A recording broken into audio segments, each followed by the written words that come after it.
अस्सलाम वालेकुम नाजरीन, उम्मीद है कि आप सब खैरियत से होंगे। नाजरीन, परसों एक अंधोनाक हादसा हुआ है जिसमें घोटकी के इलाका में एक ट्रेन की 6 बोगियां ट्रैक से उतर गईं। दूसरी जानिब से एक ट्रेन और आ रही थी और फिर तसादुम की वजह से 40 से ज़ायद अफराद जाँ बहक जबकि 100 से ज़ायद ज़ख्मी हो गए हैं। नाजरीन, हमारे मुल्क का सिस्टम भी अजीब ही है। इधर हादसा हुआ, उधर मीडिया की स्क्रीनें सज जाती हैं। हादसा क्यों और कैसे हुआ के साथ हुकूमत और अपोजिशन वो गर्दन तलाशते नज़र आते हैं जिसके गले में ये तूक फिट किया जा सके। अब तो हुकूमत के लिए इंतहाई आसान है कि हर इल्ज़ाम साबिक़ा हुकूमत की गर्दन में डाल दिया जाए, भले इसको बाद में साबित ना किया जा सके, लेकिन हर इल्ज़ाम साबिक़ा हुकूमत के गले में डाल दिया जाता है। नाज़रीन, मुझे हैरानगी साबिक़ वज़ीर रेलवे शेख रशीद के टीवी पर बयानबाजी से ज़्यादा उनकी ढिठाई पर हो रही थी, जैसे वो जाए हादसा पर दीगर कौमी इदारों के साथ पहुंचने का क्रेडिट लेने की कोशिश में मसरूफ़ दिखाई दिए। शेख रशीद तो ख़ुद रेलवे के साबिक़ वज़ीर रहे हैं। कोई उनसे ये सवाल तो पूछे कि हजूर, आपके दौर में तो रेलवे में आए दिन हादसे होते थे, आपने इनको रोकने के लिए क्या संजीदा कोशिशें की थीं?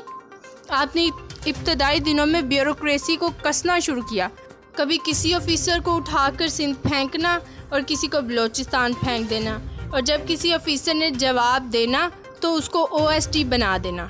इसके अलावा आपने क्या किया है?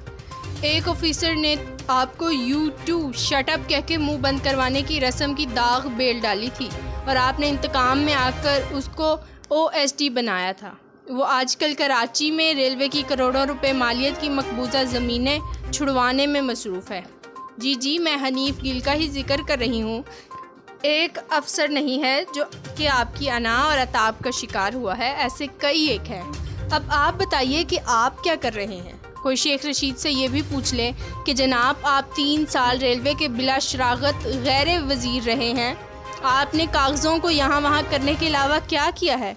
अभी तक रेलवे में ऐसा सिस्टम क्यों नहीं है जो फौरी तौर पर मुल्क भर की रेलवों में ट्रेन के D ट्रैक होने पर अलर्ट जारी कर सके, ताकि इसके बाद जिन ट्रैक्स पर मसला हो वहाँ महफूज फासले पर आमदोरफ्त को रोका जाए। लेकिन शेख साहब की तवज्जो थी कहाँ? उनके दौर के पहले साल में रेलवे का खसारा 32 अरब 76 करोड़, दूसरे साल में बढ़कर 50 अरब 15 करोड़ और फिर तीसरे साल 36 अरब 28 करोड़ रुपए, यानी कुल मिज़ान 1 खरब से ज़ायद था।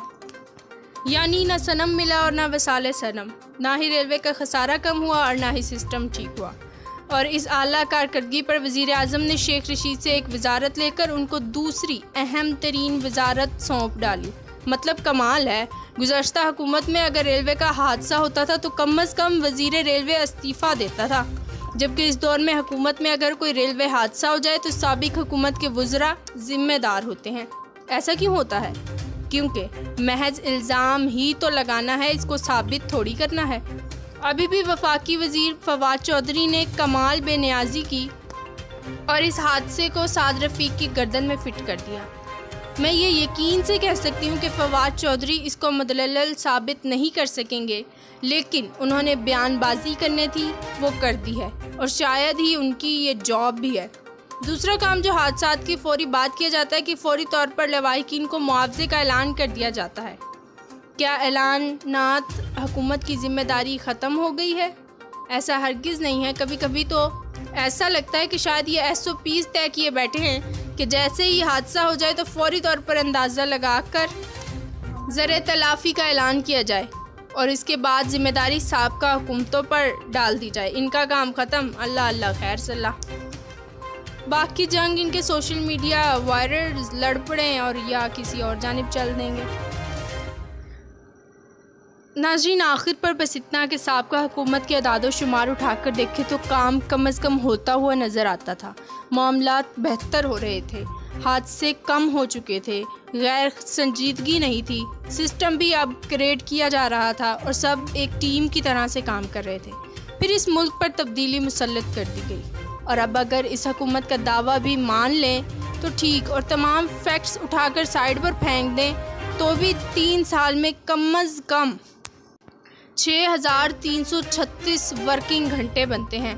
ये चाहते तो इसमें बहुत कुछ हो सकता था, लेकिन ऐसा कुछ भी नहीं हुआ। लिहाजा हादसात का ताल्लुक़ कल से हरगिज़ नहीं है, हादसात का ताल्लुक़ आज से है। हादसात का ताल्लुक़ नाअहली और गैर संजीदगी से है।